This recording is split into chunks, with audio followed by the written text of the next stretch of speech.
Hey there, Greg with Boom Up Engineering, and we got the sun going down, so I figured we'd do a quick video on an update on my Buckingham titanium spurs. I've been a little bit slow on getting these set up. I ordered just the spurs themselves without the pads and this cuff. They were on a good sale, so they weren't much more expensive than anything else. You know, they're cheaper than a lot of spurs out there at, you know, sub $400. And so yeah, I need to get some pads set up. Now I ordered a set of the Buckingham big buck pads, and I ended up returning them because true to their name, they're big, they're huge. So they're big and bulky, and they really didn't fit the shape of my shins that well anyway. Not any better than these Cadillac, you know, these Opsol pads. So I sent those back. You know, they were pushing 200 bucks for just the pads and the straps. So I sent those back and did a little bit of looking around, and I saw the Distel cuffs here, the red. This is fiberglass, just a thin, fairly flexible fiberglass, reinforced fiberglass. And so I decided to buy these on a sale, and but without the pads. Now the reason I got the pads now is because I knew they'd be easy to fit up, and I eventually found them for about 60 bucks. So, you know, I'm into these, to the upper pad assembly, about 150 bucks. Yeah, somewhere around there. $150, $140. That's expensive enough, but it was the easy thing to do. Now originally I wanted to go after some foam like the Opsol pads have, just some closed cell neoprene, because it's easy to clean. You know, it doesn't catch wood chips, and you know, they don't snag like they will on material, whatever this fabric is lining the pad.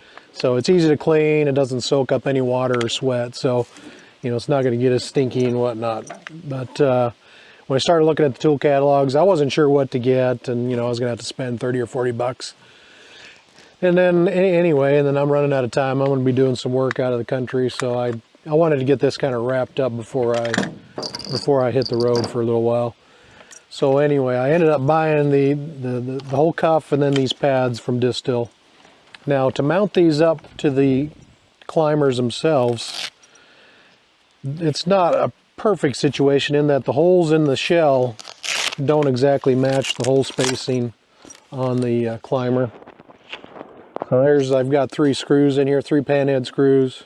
So what I did is I picked a hole up here and I went straight through the fiberglass shell and through the shaft. We'll call this the shaft of the spur. So I ended up going straight through there, nylock nut on the back, so you can tighten these down, but you don't crush everything and you know, you don't have to worry about it coming loose with the nylocks. Now the holes down here, I had to waller them out just a little bit to get screw alignment, to be able to get these screws through and nuts on the back. So, but that's about as easy as it gets. You know, I didn't modify the shell, the fiberglass, or the shaft of the climbers at all. Just left that alone. The only mods I've done to these is a drill and tap, so I could mount a bracket for my notch jet step foot ascender, which I don't have on here. I need to get another one so that I can leave one on each pair of spurs. But that's about it. So it was real easy to mount these Distel cuffs, and then real easy to mount the pads. The pads come with the Velcro. There is some Velcro that comes with installed on the shells. I did have to cut the Velcro that came with the pads, put a couple strips out here so you can inset this into the climbers and then Velcro it down so they stay put. They're not going anywhere. Now I think the Distels have a Velcro pad, you know, big wide strap that goes all the way around your calf.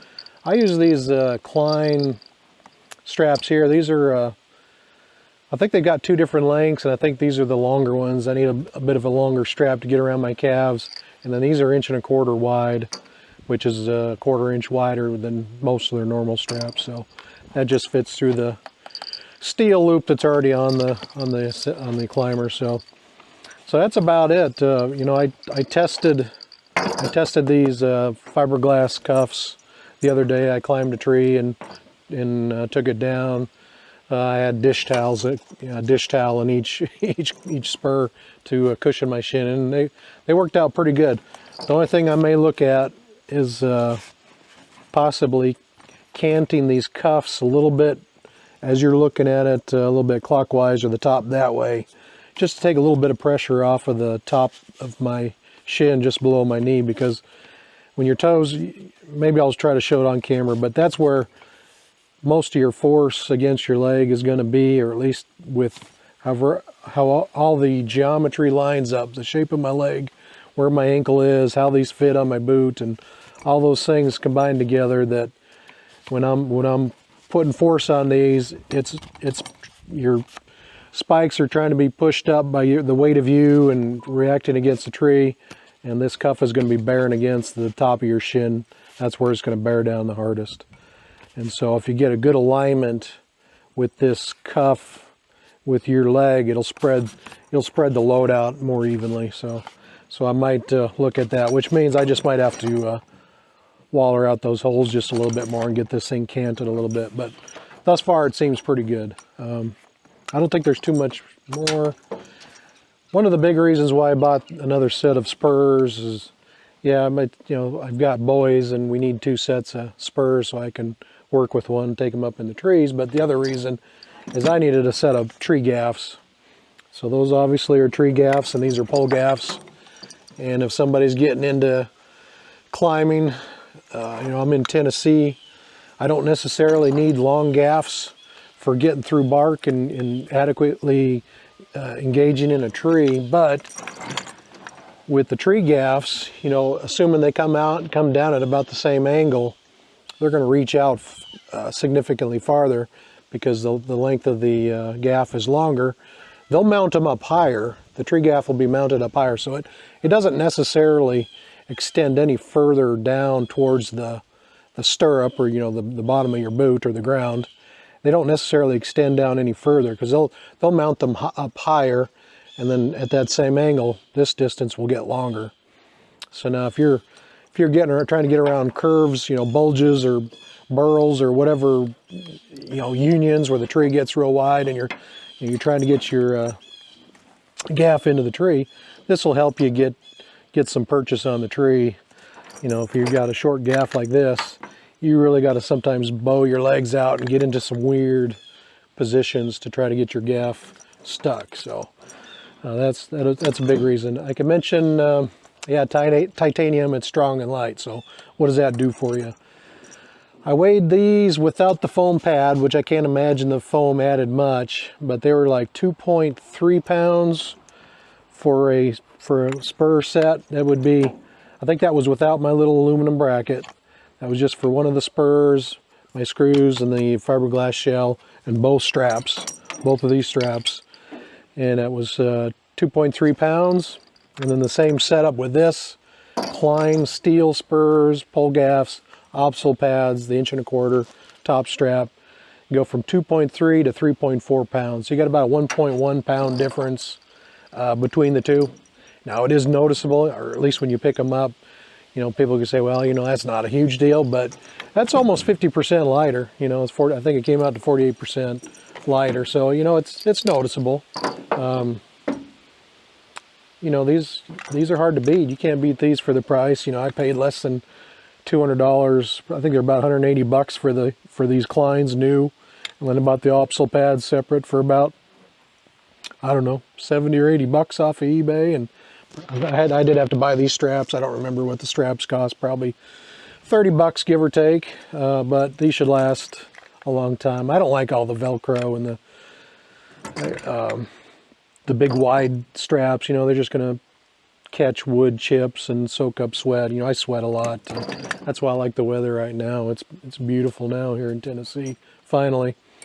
But I think this is going to work pretty good. We'll maybe just show you real quick on the tree, but I'll have to put some time in them and see how they do with, not putting too much pressure in one spot. We'll see how they go. Between the two different gaffs, not any huge detail, but okay, pole gaff Klein is on the left, our left, and then Buckingham titanium with the tree gaffs on the right. And I'd have to measure, but the tree gaff is 3/4 of an inch longer or something like that. Like I say, they don't necessarily extend down any further towards the bottom of your foot, but they do stick out a lot longer ways from the side of your feet. So you can see, you know, that's not all bad. You know, if you've got a tree where your gaffs don't go in very far, then you don't, you know, there's no big thick bark that you're trying to puncture through to get to the sound wood to support your big butt. But you know, this gives you more stability. There's less.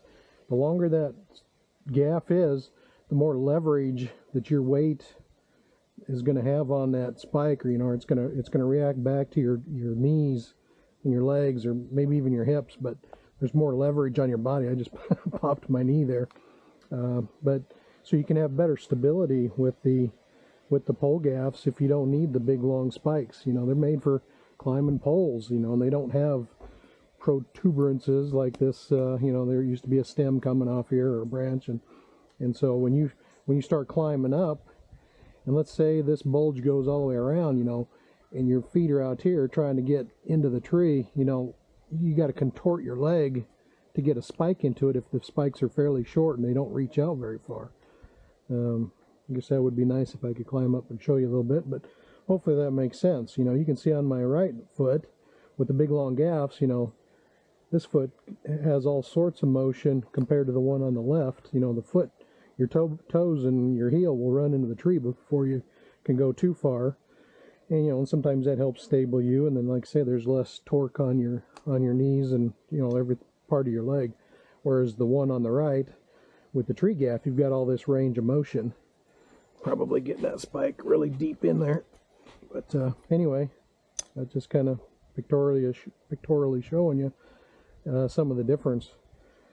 So you don't necessarily want to run tree gaffs unless you have to. But you can run them all the time too. I mean, you can climb poles with tree gaffs. Why not? So, see what you think.